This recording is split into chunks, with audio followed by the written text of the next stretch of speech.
vamos dar início à nossa ministração, a obra da edificação. Amém?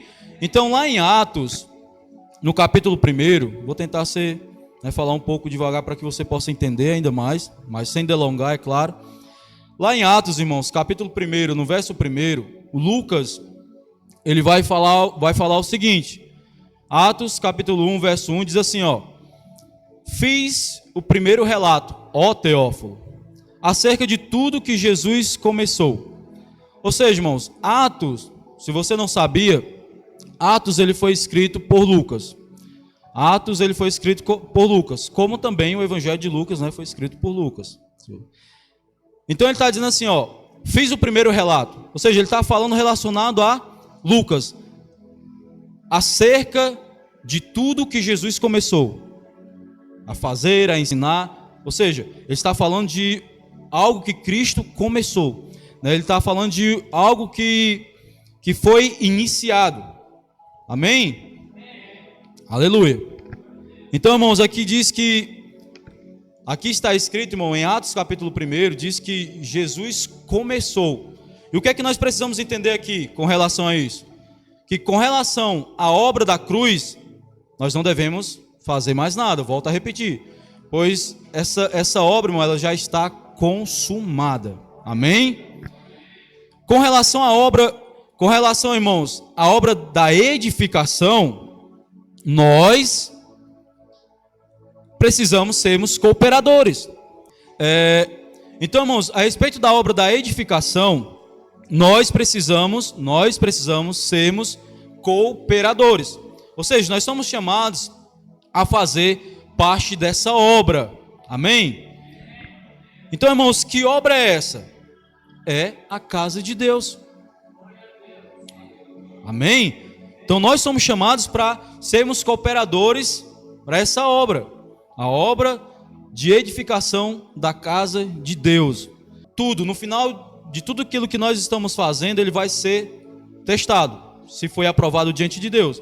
Olha só, se foi ou se não foi aprovado diante de Deus. Se sim, se aquilo que nós fizemos foi aprovado diante de Deus, nós receberemos recompensa. Amém? Nós seremos recompensados. Se não, se aquilo que nós fizemos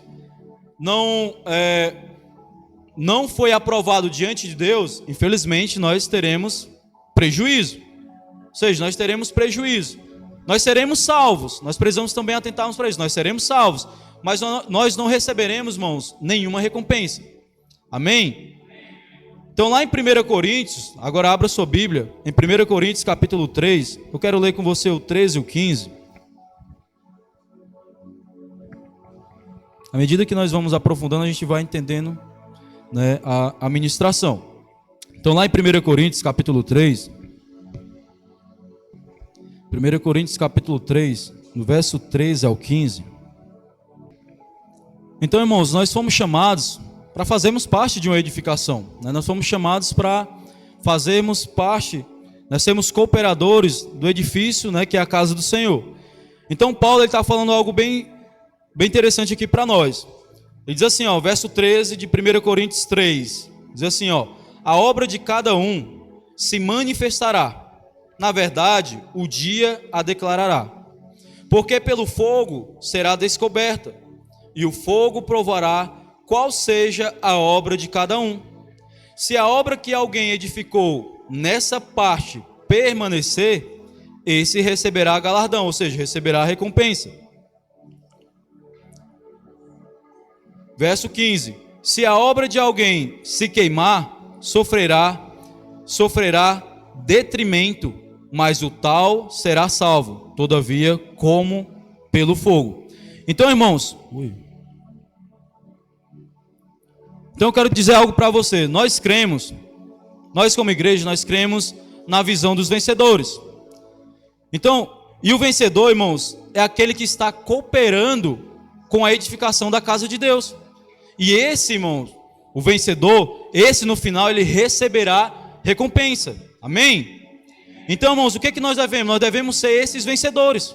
Ou seja, posicionalmente nós somos mais do que vencedores. O que hoje nós precisamos agora é permanecer ou vivemos na experiência essa realidade, do que mais do que vencedores. Porque legalmente nós somos mais do que vencedores em Cristo. Agora o que nós precisamos é experimentalmente, né, vivermos essa realidade. Amém? Então nós devemos ser esses vencedores, entendendo que Deus não nos salvou, irmãos, para que você continuasse a fazer as mesmas coisas, né? Aquilo que nós fazíamos antes. Ou seja, Deus ele te chamou para algo grandioso, né? Deus ele não tinha só o intuito de te livrar da ira de Deus e nem somente do inferno. Ou seja, há algo maior no qual Deus nos criou, no qual Deus veio e desfez tudo aquilo que o pecado ele causou na vida do homem. Amém? Então, irmãos, Deus ele nos salvou para estarmos envolvidos em uma grande obra. E estar envolvido nessa obra, irmão, requererá de nós renúncia. Ou seja, nós somos chamados para... O que nós precisamos entender é que Deus ele escreveu um plano de vida para cada um de nós. E esse plano ele envolve a sua edificação, né? Então o que nós precisamos entender é a vontade de Deus nas nossas vidas, né? Qual é a vontade de Deus? Não somente na nossa vida, irmão, de maneira individual, mas entendemos e temos revelação do porquê nós fomos criados. Ou seja, nós não fomos criados para nós vivermos uma vida natural, né? Termos sempre uma rotina todos os dias pela nossa vida, né? De poder levantar, tomar o café da manhã, trabalhar, voltar do trabalho, né? E dormir. Não ter somente essa rotina, mas existe algo maior que nós fomos chamados para estarmos envolvidos, que é justamente a obra de edificação. Mas com relação a essa obra de edificação, volto a dizer, isso vai requerer de nós renúncia. Nós vamos aprender, entendermos mais sobre isso, né? Então lá em Lucas, no capítulo 14, abra sua Bíblia lá em Lucas capítulo 14. Lucas 14, 25 ao 27. Diz assim, ó. Lucas capítulo 14, verso 25 ao 27. Diz assim, ó. Ora, ia com ele uma grande multidão, e voltando-se, disse-lhe: se alguém vier a mim, e não aborrecer a seu pai, e mãe, e mulher, e filhos, e irmãos e irmãs, e ainda também a sua própria vida, não pode ser meu discípulo. E qualquer que não levar a sua cruz e não vier após mim, não pode ser meu discípulo.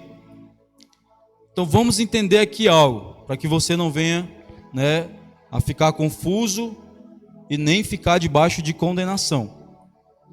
Então o que é que nós precisamos entender aqui, irmãos? Que primeiro,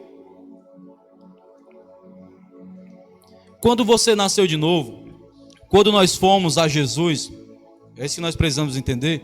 Quando nós fomos a Jesus, nós fomos para ser salvos. Amém? Fomos até Ele, nós fomos para sermos salvos. Isso é importante. Então, irmãos, depois de sermos salvos, nós nos juntamos à multidão. Ou seja, a palavra diz que naquele dia virá uma multidão incontável de salvos. Então, quando nós fomos salvos, nós fomos salvos e nos juntamos a essa multidão. E depois de estarmos junto a essa multidão, irmãos, é isso que nós precisamos entender. Nós fazemos parte dessa multidão. Então você depois vai ver lá em João, se eu não estou enganado, em João capítulo 6, né, Jesus ele falando a respeito dele, né, que ele é o caminho, a verdade e a vida. E depois ele começa a prosseguir, falando para uma multidão. E depois que ele começou a falar isso, pessoas começaram a abandoná-lo, né? Pessoas passaram a não mais seguir Jesus. E até que ele volta para o seu discípulo, você depois vê aquela parte de Pedro, né? Para onde iremos nós, para onde eu irei? Somente o Senhor tem palavras de vida eterna. Então, irmãos, quando nós nascemos de novo, nós fazemos parte dessa multidão. E você viu, né? Uma coisa que nós precisamos entender, que a vontade de Deus é que todo homem seja salvo. Essa é a vontade de Deus. Nós precisamos ter esse entendimento de que a vontade de Deus, irmãos, é que todo homem seja salvo. Essa é a vontade de Deus. Amém? Então, quando você foi salvo, você fez parte dessa multidão, Aí o que é que o Senhor diz? Ele nos diz: se queres ser meu discípulo, ou seja, nós fomos salvos. E agora o Senhor começa a nos chamar para sermos seus discípulos. Se queres ser meus discípulos. Ou seja, foi o texto que acabamos de ler. Então alguém que está comprometido, irmãos, entendam isso. Alguém que está comprometido com a obra da edificação será alguém que uma hora ou outra, né, porque ele diz, se alguém quer ser meu discípulo, né, ele diz que vai aborrecer pai, mãe, irmãos, irmãs, esposa, né, no caso da esposa, o marido, e ele vai dizer também até a sua própria vida. Ele vai dizer isso, porque vai chegar em situações, irmãos, de que nós, em alguma área da nossa vida, que nós estamos tão acomodados que o Senhor começa a nos chamar, e isso vai confrontar a nossa vida. E a gente vai entender. Então, irmãos, alguém que está, né, comprometido com a obra da edificação será alguém que uma hora ou outra irá aborrecer alguém. Ou seja, uma hora ou outra você vai não só aborrecer pessoas, como também você vai aborrecer a sua própria vida. Amém? Então, irmão, porque uma pessoa que se compromete com algo, né, o que ele precisa é dedicação. Então, se nós recebemos o chamamento e nós dissemos, eis-me aqui, Senhor, nós queremos sermos discípulos do Senhor, o que nós precisamos? Estarmos envolvidos com a obra de edificação. Então, esse envolvimento, irmão, de estar comprometido com a obra, isso vai exigir de nós dedicação, ou seja, consagração. Então, aquilo que ele está comprometido, e isso também, irmão, irá requerer de nós seriedade. Ou seja, nós estamos envolvidos com algo grandioso. Nós estamos envolvidos com a edificação da casa de Deus. Amém? Então, irmãos, pois podemos nos comprometermos com algo, ou seja, que nós precisamos, quando nós nos comprometemos, nós recebemos o chamamento do Senhor, nós precisamos estarmos envolvidos, estarmos consagrados com essa obra. Por quê? Porque pode haver pessoas que se comprometem, mas que não levam a sério, né, esse chamamento. Amém? Então nós temos o exemplo seguinte. Então quando nós somos levantados, irmãos, como líderes, né, líderes de célula, líder de igreja, você faz parte de um presbitério, nós precisamos entender que a nossa vida, ela não é mais a mesma. Ou seja, você recebeu um chamamento, você se tornou um líder e a sua conduta, ela passa a mudar. Entendeu? Ela passa a mudar. Né? Os pastores, eles gostam de usar, né, os pastores da Videira, eles gostam de usar o exemplo da rainha, né? Finada rainha Elizabeth. Né? De que quando ela se tornou rainha, ela ainda tinha os velhos hábitos, né? Fazia coisas que não eram... não estava mais na realidade no qual ela se tornou, né? Então ela passou ela precisou mudar a sua rotina, ela precisou mudar os seus atos, né, os seus comportamentos, precisou mudar a maneira que falava. Então a mesma coisa acontece quando nós nos tornamos líderes, né? Nos tornamos líderes de célula, nós precisamos entender que a nossa vida ela mudou, não é mais a mesma. Então isso não só acontece com o líder de célula, mas isso também acontece com o anfitrião. Quem é o anfitrião? É aquele que semanalmente abre a sua casa para receber a célula. Esse é o anfitrião. E não somente é o anfitrião, mas o presbitério e também é o pastor da igreja. Ou seja, a vida dessas pessoas, elas passam a mudar. Ou seja, no momento em que você recebe o chamamento de Deus, você precisa entender que a sua vida mudou a partir dali. Não somente nesse comprometimento, mas desde o momento em que você foi salvo. Amém? Aleluia.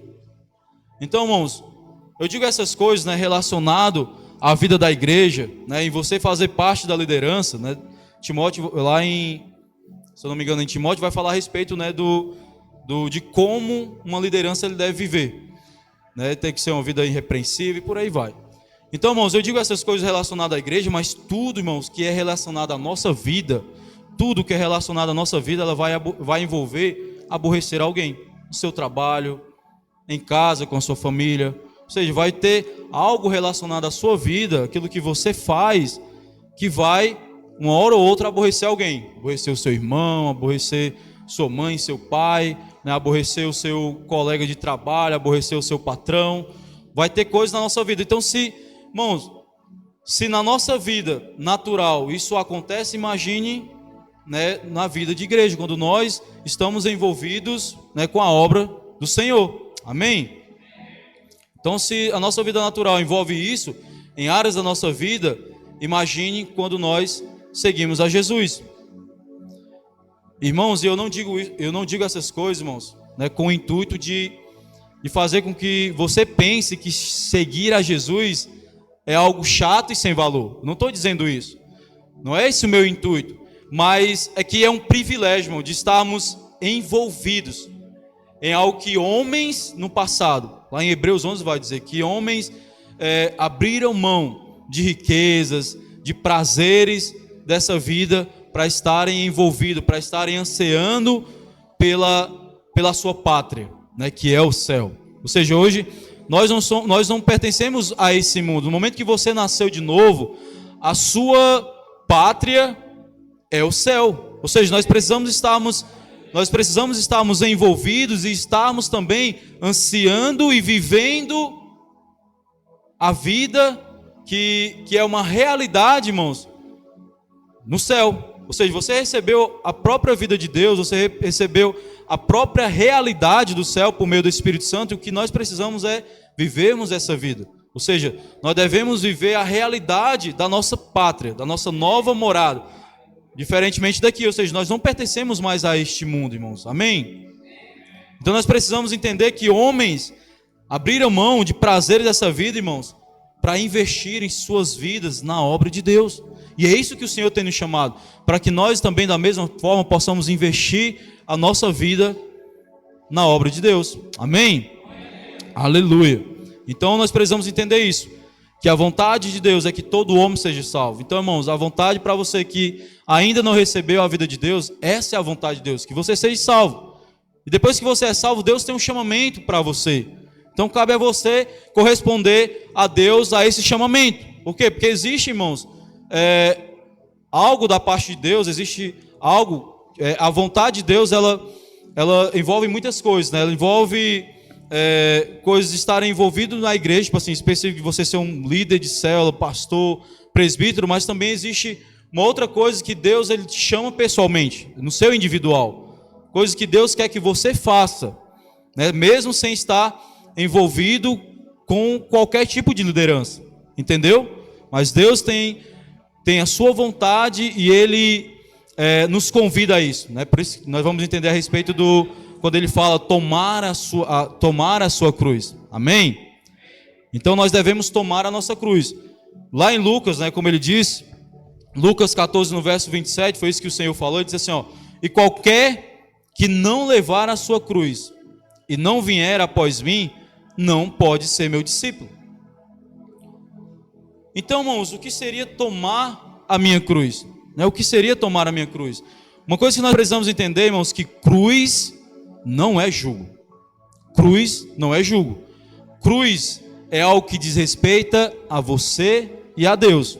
Amém? É algo que diz respeito a você e a Deus. Então, jugo, irmãos, é demanda. Ou seja, quando pessoas colocam demanda sobre a sua vida, isso é jugo. E o que é cruz? Cruz é a vontade de Deus. Amém? Então nem tudo, irmão, nem tudo que nós pensamos, né, nem tudo que nós pensamos é a vontade de Deus. Então nós precisamos ter discernimento. Nós precisamos saber qual é a cruz que nós devemos carregar. Amém? Então se o que nós... E um detalhe, irmão, se o que nós passamos é o mesmo que ímpio passa, então eu digo isso para você com toda convicção. Se o que você passa é o mesmo que ímpio passa, isso não é cruz. Isso não é cruz. Cruz é a vontade de Deus. Então aquilo que ímpio passa, aquilo que você passa é o mesmo que ímpio passa, isso não é cruz. Pois cruz, irmãos, é só para discípulos. Amém? Cruz é só para discípulos. Ímpio, irmãos, ele não tem cruz, somente discípulo. Ímpios não tem cruz. Amém? Então, volto a dizer, se o que você passa é semelhante ao que o ímpio passa, isso não pode ser cruz. Amém? Então, ou seja, enfermidade não é cruz. Por que enfermidade não é cruz? Porque não é a vontade de Deus. Então é isso que nós precisamos entender. Se a enfermidade, irmãos, se a enfermidade não é cruz, que é que nós precisamos fazer? Repreender. Amém? Se a enfermidade não é cruz, se não é a vontade de Deus, o que nós precisamos é repreender a enfermidade. Outra coisa, miséria também não é cruz. Então, se miséria não é cruz, irmão, nós também precisamos repreender toda miséria sobre a nossa vida. Porque miséria não é cruz. Amém? Aleluia. Aí você pode dizer assim, não, irmão, mas Jesus era pobre. Você pode dizer assim, irmão, Jesus era pobre. Como que miséria não é a vontade de Deus se Jesus era pobre? E eu te digo algo. Jesus não era pobre. Jesus, irmãos, ele se fez pobre. Ou seja, é algo diferente. Jesus, ele não era pobre. Jesus, ele se fez pobre. Então nós precisamos ter esse discernimento. Por quê, irmão? Irmãos, porque alguém que multiplica, irmãos, pão e peixe. Alguém que multiplica peixes dentro do mar. Alguém como Pedro, que passou a noite inteira pescando e não pegou nada. E quando Jesus deu uma ordem para que ele pudesse voltar a lançar a rede, e ele pega com abundância, alguém assim não pode ser pobre. Ou seja, o que nós precisamos é termos esse discernimento. Que Jesus, ele se fez pobre. Ou seja, então se pobreza, irmão, pobreza e doença, se essas coisas elas não são doença, ou seja, se pobreza e doença não é cruz, então nós precisamos rejeitar. Amém? Aleluia. Então, irmão, pois essas coisas não são a vontade de Deus. Assim como, e o que nós precisamos entender, que assim como foi a primeira cruz, será também as outras. Ou seja, com relação a Jesus, né? Então, Jesus ele faz, se alguém quer ser meu discípulo, ou seja, Jesus ele está te oferecendo algo. Se você quer ser meu discípulo, negue a si mesmo, tome a sua cruz. Ou seja, faça aquilo que é a minha vontade, para que você possa ser esse cooperador para a edificação da minha casa. Tome a sua cruz. Ou seja, Jesus ele está te oferecendo. Da mesma forma que Jesus, olha só, da mesma forma que Jesus ele não foi obrigado a carregar a sua cruz, nós também não somos obrigados. Deus oferece a nós. Mas se você realmente tem entendimento, gratidão pelo aquilo que Cristo fez, né? Não, Senhor, eis-me aqui. Eu quero fazer a tua vontade. E eu passo a depender do seu Espírito. Amém? Então, quando nós tomamos a nossa cruz, Deus ele não nos deixa à toa, né? sem nenhum instrutor. Nós temos o Espírito Santo para nos guiar, né? E nos conduzir a carregarmos essa cruz. Ou seja, que nós aprendemos. Cruz é a vontade de Deus. Amém? Então, irmãos, Jesus ele não foi obrigado a carregar a sua cruz. Ele até orou, falou assim, Pai, se for possível, tira de mim esse cálice. Mas se essa é a vontade, se essa é a tua vontade, que seja feita a tua vontade. Jesus orou, ele questionou o Pai, ele argumentou com o Senhor. Pai, não tem outra maneira de salvar o homem? Então, se não tem, Pai, se não tem outra maneira, se a maneira de salvar o homem é eu ir para a cruz, que seja feita a tua vontade. Ou seja, mas Jesus ele não foi obrigado, irmãos. Ou seja, Jesus ele poderia ter orado, ele poderia muito simplesmente naquele momento dizer assim, não, Pai, eu não quero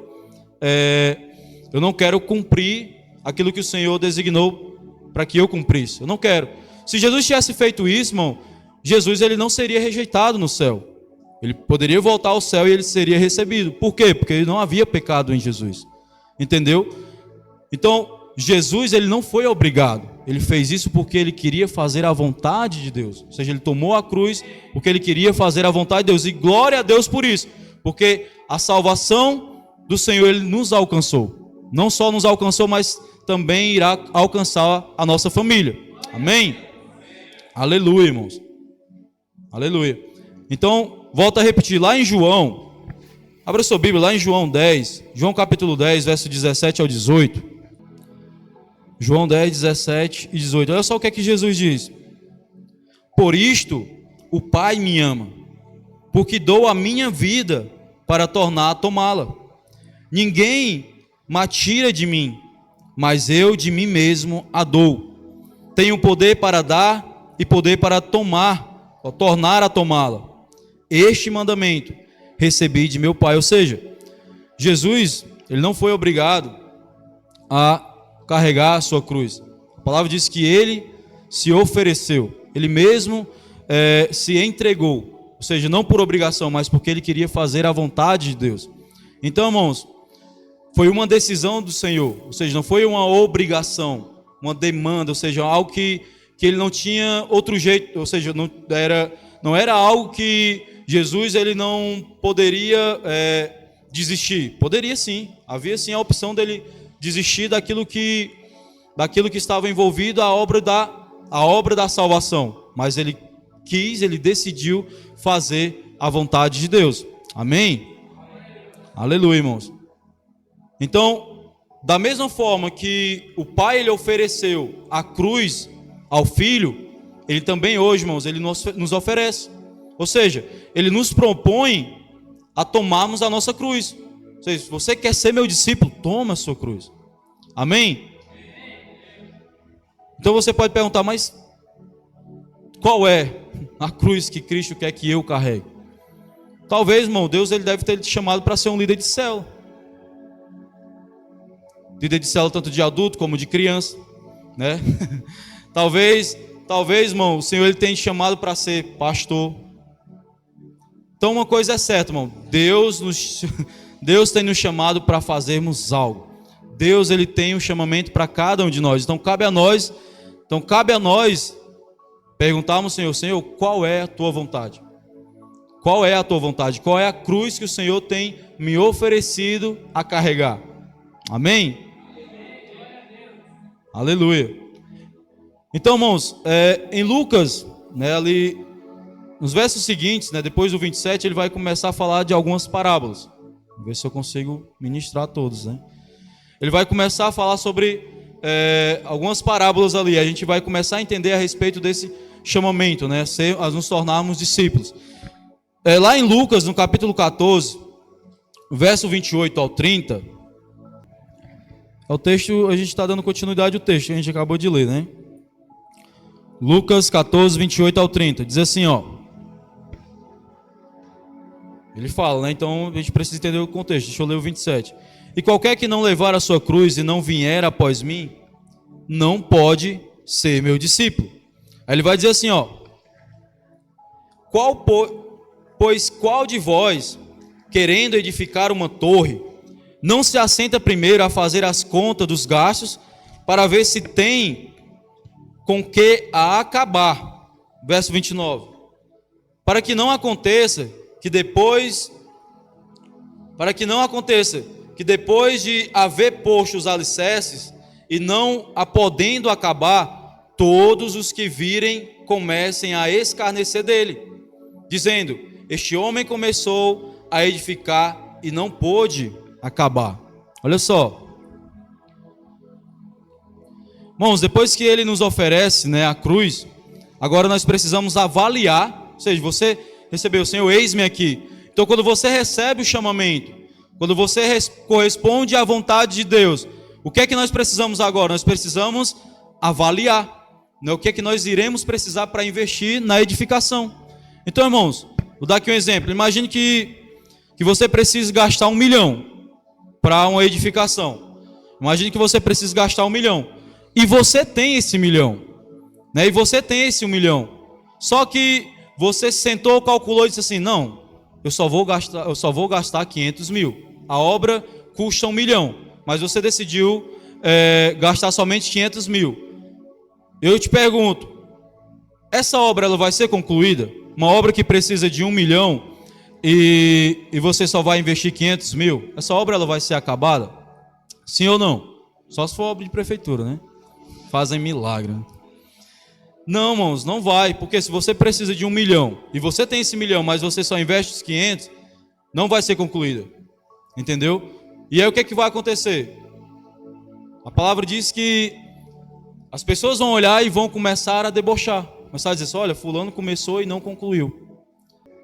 Quando nós não investimos tudo para o edifício, nós seremos motivo de deboche, assim como está dizendo o versículo de Lucas 14.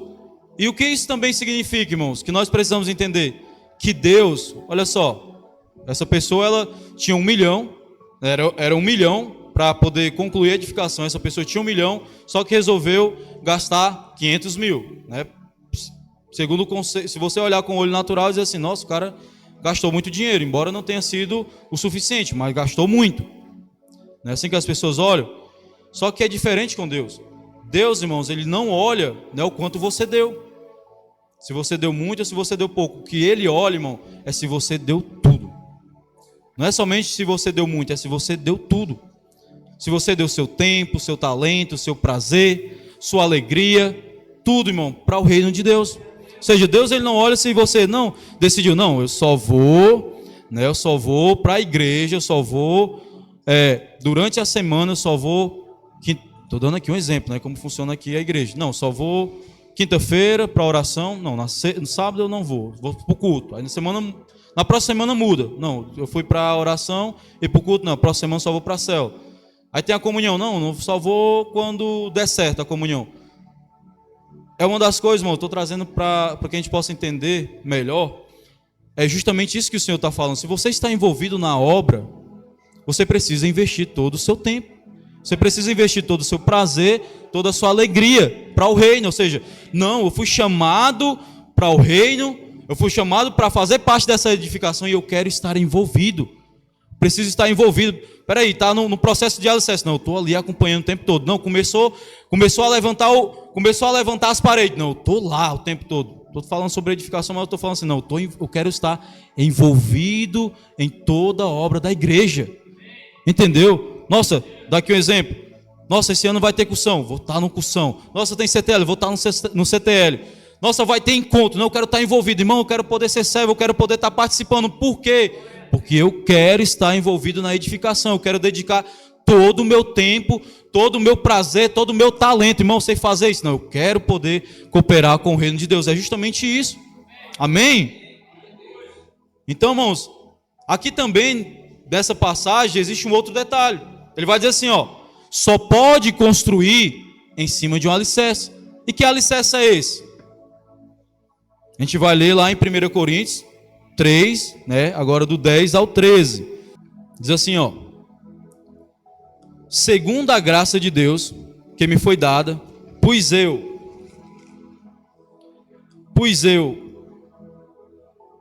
como sábio arquiteto, o fundamento, e outro edifica sobre ele. Mas veja cada um como edifica sobre ele. Porque ninguém pode pôr outro fundamento além do que já está posto, o qual é Jesus Cristo. E se alguém sobre este fundamento formar um edifício de ouro, prata, pedras preciosas, madeira, feno e palha, a obra de cada um se manifestará. Na verdade, o dia a declarará, porque pelo fogo será descoberto, e o fogo provará qual seja a obra de cada um. Amém? Então, irmãos, nós só podemos, irmãos, construir em cima do alicerce. Que alicerce é isso? Nós acabamos de ler. Cristo.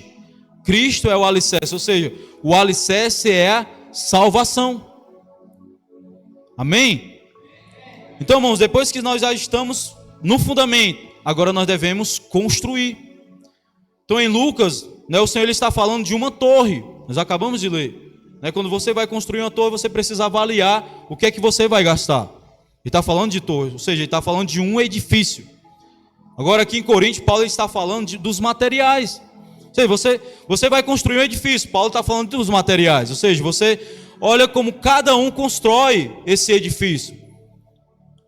Ou seja, ele fala dos materiais, ouro, prata, pedra preciosa, madeira, feno e palha.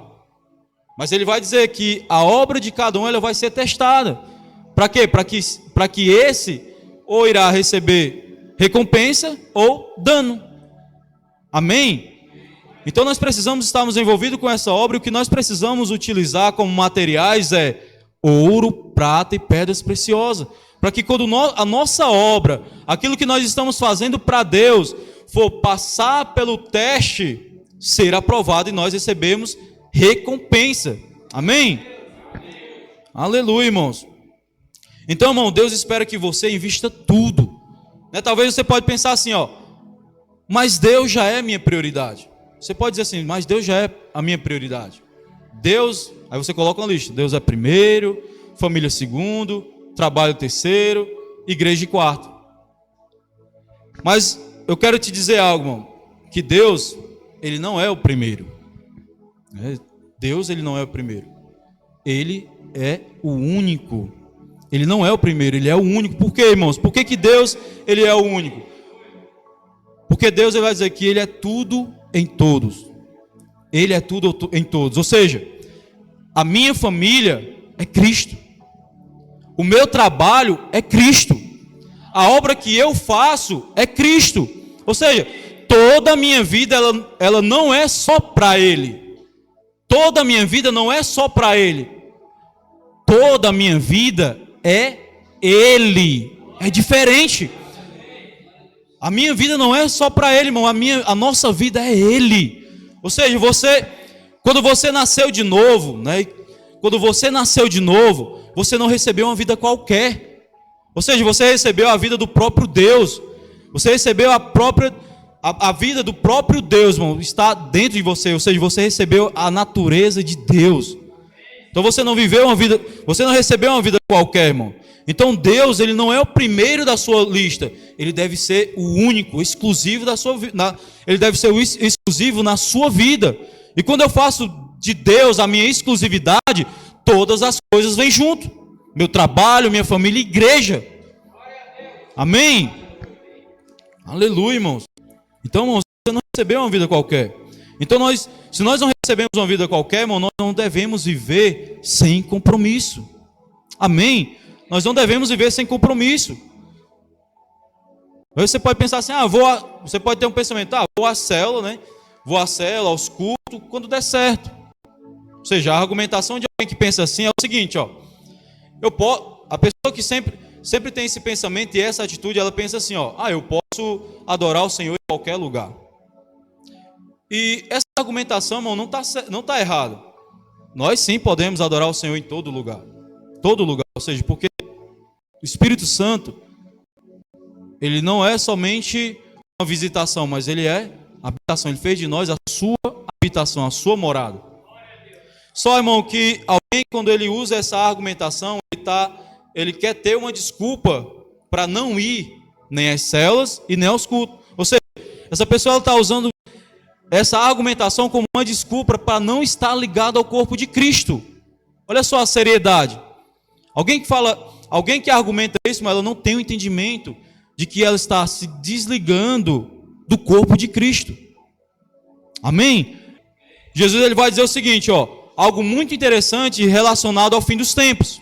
Olha só, lá em Mateus 24, abra sua Bíblia, Mateus capítulo 24, do verso 10 ao 13.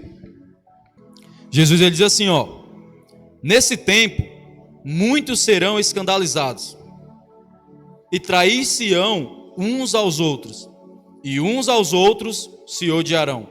E surgirão muitos falsos profetas, e enganarão a muitos. E por se multiplicar a iniquidade, o amor de muitos esfriará. Mas aquele que perseverar até o fim, esse será salvo. E no verso 4 do mesmo capítulo, Jesus está dizendo assim, olha só o que é que Jesus disse para os discípulos. No verso 24, acautelai-vos, que ninguém vos engane. Olha só o que é que ele está dizendo, que ninguém vos engane. Olha só, irmão, Jesus, ele alerta seus discípulos para que ninguém não seja enganado. Então nós precisamos ter esse entendimento. Hoje, irmãos, olha só, hoje na internet nós temos muitos ensinos, e isso pode trazer engano a nós, ou nos levar ao engano. Então hoje nós vemos pessoas, irmãos, pregando na internet, mas que essas mesmas pessoas, elas não estão vinculadas ao corpo que é a igreja. Então, com relação a essas pessoas, irmãos, eu te exorto, para que você não se associe a essas pessoas. Amém? Então essas pessoas nós não devemos nos associar. Então Jesus, ele disse, irmão, que por causa do engano, olha só, não é porque você ouve alguém que se diz cristão e está ensinando na internet que olha só, deixa eu dizer algo, essa pessoa é livre. Só que não quer dizer que essas pessoas que estão ensinando na internet são pessoas que realmente, que se dizem cristão, estão te ensinando algo verdadeiro. Amém? Então o que é que eu preciso ter? Discernimento, para que eu não venha ser enganado. Nós acabamos de ler, por meio do engano, o coração de muitos esfriarão, muitos se odiarão. E ele fala, persevera, ou seja, não seja enganado. Amém? Então Jesus diz que por causa do engano, irmãos, o coração de muitos esfriarão. Ou seja, muitos se odiarão e outros serão perseguidos. E uma outra situação que nós precisamos entender, irmãos, uma outra situação que levará pessoas ao engano, será as paixões por essa vida. Ou seja, amor ao dinheiro, as paixões desse mundo como trabalho, você amar mais ao seu trabalho do que ao Senhor, e também amor a si mesmo. Lá em 2 Timóteo, capítulo 3, verso 1 ao 5, abra comigo, 2 Timóteo, capítulo 3, verso 5, olha só o que Paulo diz a Timóteo. Diz assim, ó, sabe, porém, isto, que nos últimos dias sobrevirão tempos trabalhosos, porque haverá homens amantes de si mesmo, avarentos, presunçosos, soberbos, blasfemos, desobedientes a pais e mães, ingratos, profanos, sem afeto natural, irreconciliáveis, caluniadores, intemperantes, cruéis, sem amor para com os bons. Verso 4, traidores, obstinados, orgulhosos, mais amigos dos eleitos do que amigos de Deus, tendo aparência de piedade, mas negando a eficácia dela. O que é que Paulo diz? Afaste. E lá em 1 João também, 1 João capítulo 2, verso 15 ao 17. Diz assim, ó, não ameis o mundo, nem o que no mundo há. Se alguém ama o mundo, o amor do Pai não está nele. Porque tudo o que há no mundo, as paixões da carne, a paixão dos olhos e a soberba da vida, não é do Pai, mas do mundo.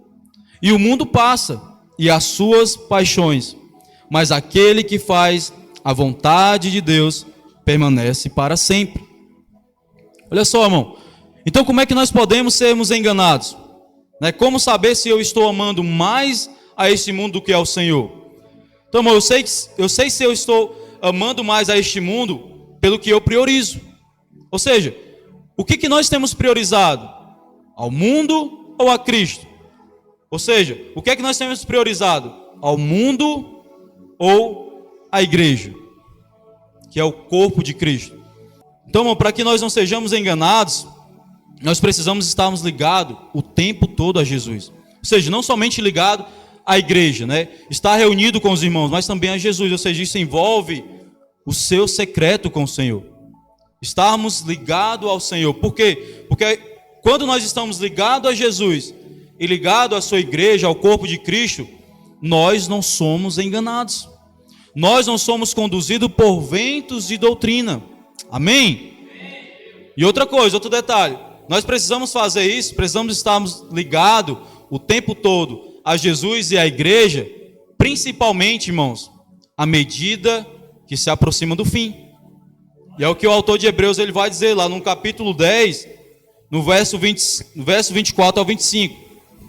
Diz assim, ó: e consideremo-nos uns aos outros, para nos estimularmos ao amor e às boas obras, não deixando nossa mútua congregação, como é costume de alguns, antes admoestando-nos uns aos outros, e tanto mais quando vedes que se vai aproximando aquele dia.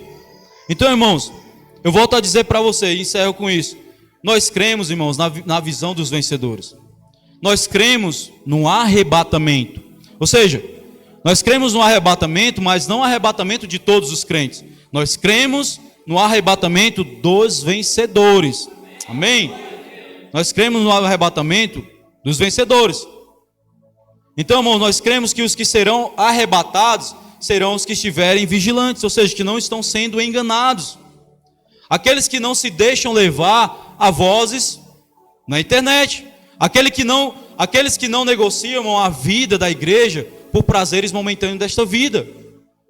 Que investem, irmão, todo o seu tempo na presença de Deus. para Deus e na presença de Deus. O que sabem, irmãos, olha só, aqueles que serão arrebatados serão aqueles que sabem que são amados, que são não somente que são amados, mas que vivem por meio desse amor. Amém? Então esses serão os que irão ser arrebatados. Então nós cremos nessa visão de que será arrebatado os vencedores, aqueles que estão vigilantes, aqueles que estão envolvidos, irmão, aqueles que sabem e meditam e vivem por meio do amor de Deus. Amém? Eu quero poder encerrar com isso.